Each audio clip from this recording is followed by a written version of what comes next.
किसी मित्र ने एक सवाल पूछा है कि हम औरों की बातचीत बहुत करते हैं किसी और के बारे में और उसमें टाइम वेस्ट होता है। ऐसा क्या करें कि हम वही बात करें जो सार्थक है और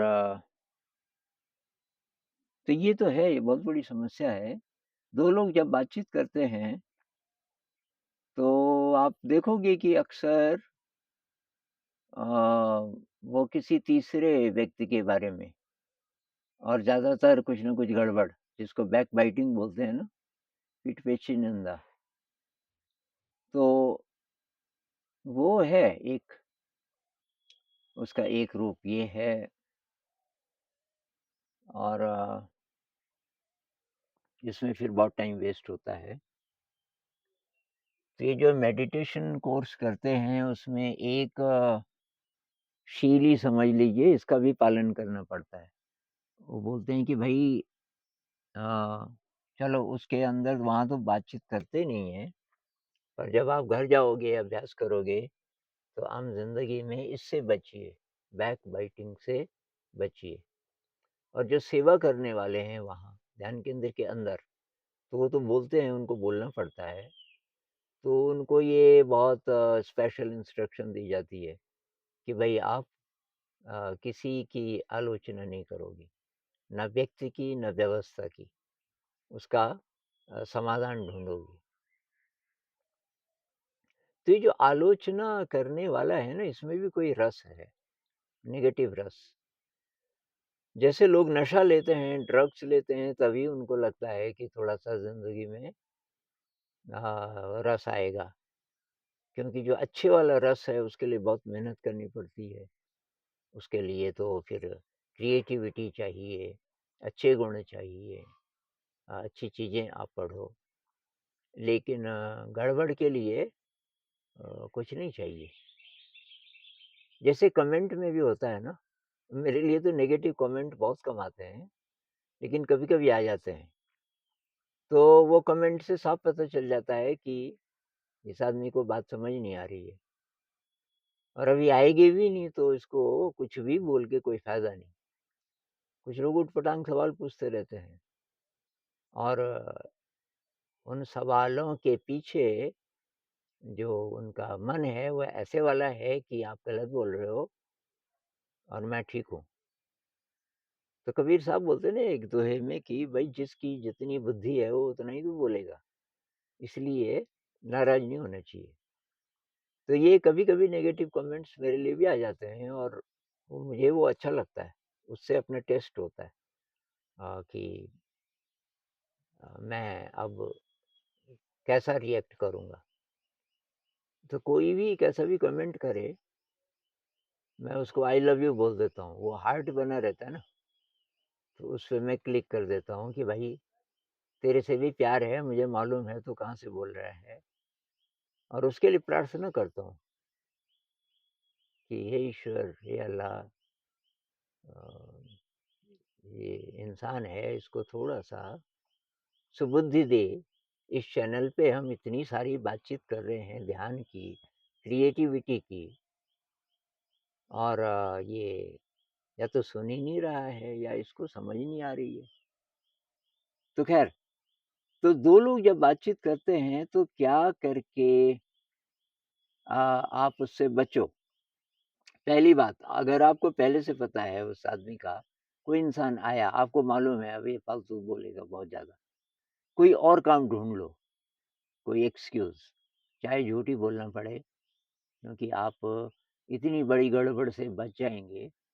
तो कोई कुछ भी बोल लो कि अरे यार ये काम तो रह ही गया, तो अभी एक्सक्यूज़ मी अ, मैं अभी आता हूँ या आती हूँ। तो एक तरीका ये है कि आप वहाँ से खिसक जाओ। कोई आने वाला है, उसके साथ किसी और को भिड़ा दो, जिसके साथ वो ज़्यादा बोल ना सके, अब बोले भी तो कम से कम आप तो बचे।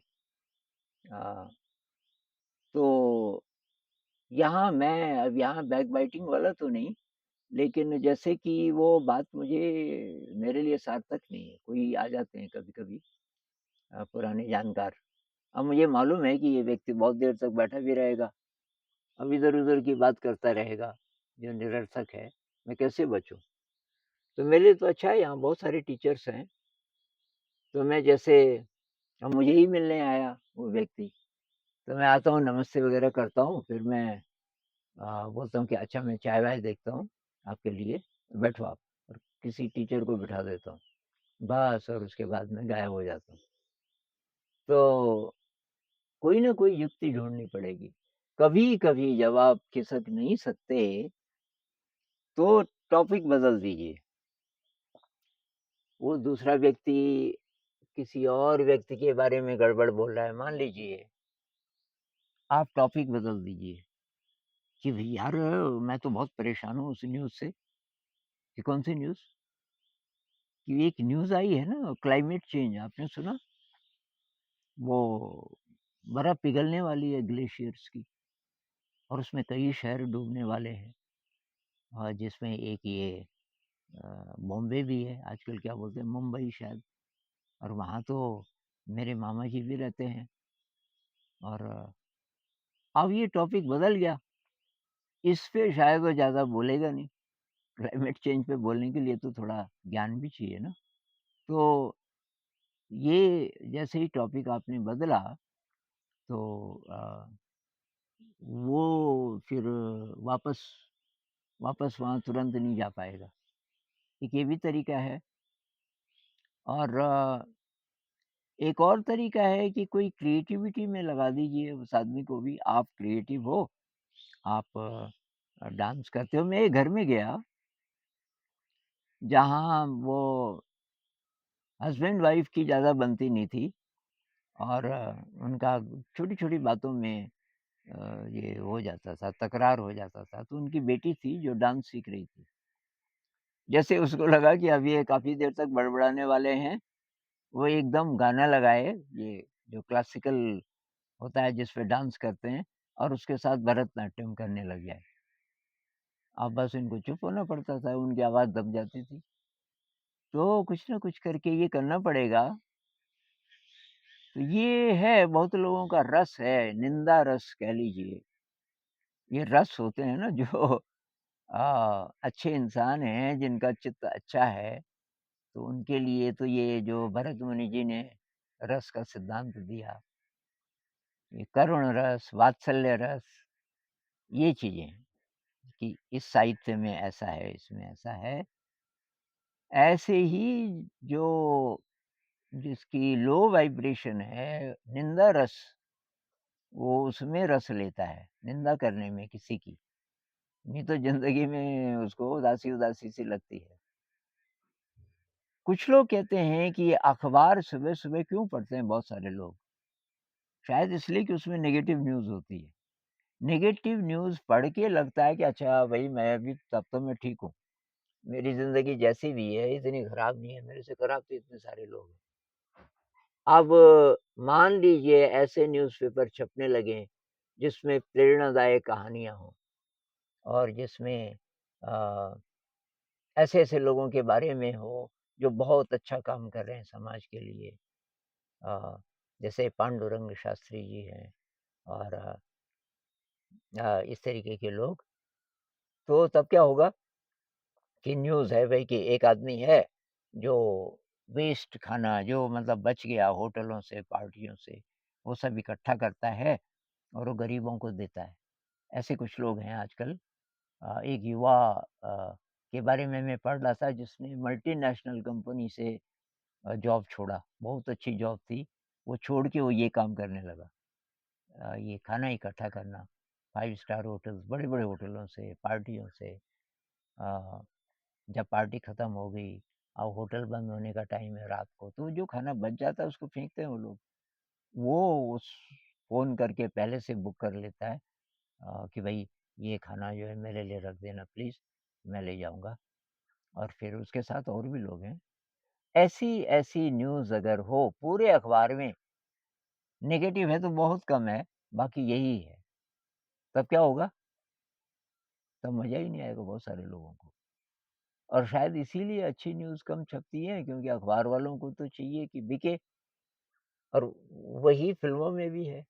फ़िल्मों में ये रिवेंज और ये नेगेटिव चीज़ें, सीरियल्स, टीवी सीरियल्स इतने सारे, सास-बहू के झगड़े, हस्बैंड वाइफ है तो वाइफ का किसी और से भी रिलेशन है या हस्बैंड का किसी और से भी है। कितनी सारी ऐसी कहानियाँ और फ़िल्मों में मर्डर और ये गड़बड़ चीज़ें। ये सब क्यों? क्योंकि तब ज़्यादा लोग देखते हैं। क्यों देखते हैं? क्योंकि ज़्यादातर लोगों का जो चित्त है, वो विकृत है। विकृत कर दिया बचपन से, पेरेंट्स से लेकर, ये टीवी से लेके और ये स्कूली शिक्षा से लेके, अभी समाज में जो सिस्टम्स चल रहे हैं, उससे लेके विकृत मन है। तो विकृत मन है तो उसको वैसी चीज़ों में रस आएगा। तो वही आपको बचना पड़ेगा। रिएक्ट मत कीजिए, रिएक्ट मत कीजिए। कोई आपको डायरेक्टली भी कुछ बोल दे, गड़बड़ बोल दे। अब हमने तो यहाँ बहुत सुना इस प्रोग्राम में, शुरू से स्कूल का जो प्रोग्राम शुरू किया, सारी चीज़ें बहुत अद्भुत थी लोगों के लिए और उन्होंने देखी नहीं थी तो अद्भुत नेगेटिव सेंस में उन्होंने लिया और बहुत ज़्यादा मतलब आलोचना होती थी। अब मेरे तो सामने कोई बोल नहीं पाता था, क्योंकि मैं उसको सवाल पूछने लग जाता था, "भई तुझे 1/2 धन 1/3 आता है पहले प्रैक्टिकल से, तो मत बोल, शिक्षा के बारे में तुझे कुछ नहीं पता।" तो मेरे पास सीधे नहीं आते थे, लेकिन और टीचर्स को परेशान करते रहते थे, ये गड़बड़ है, वो गड़बड़ है। कुछ साल तक हमने ये झेला और अब जाके लोग चुप हुए। तारीफ़ तो अभी भी नहीं करते जो लोकल लोग हैं, लेकिन कम से कम अब निंदा करने से थक गए हो, क्योंकि हमने रिएक्ट करना बंद कर दिया। हमने कभी वो वही बोल सकते हैं, शिक्षाविद तो है नहीं, अ, साधक भी नहीं है, तो क्या बोलेंगे? तो उनको बोलने दो और आप चुप रहो। तो ये सबसे बढ़िया ये है, साइलेंस। एक वो कहावत है ना, साइलेंस इज़ गोल्डन, मौन श्रेष्ठ है।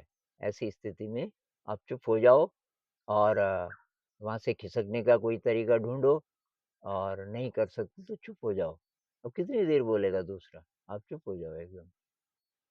तो बैकबाइटिंग से आपको बचना पड़ेगा क्योंकि उसमें बहुत एनर्जी वेस्ट होती है।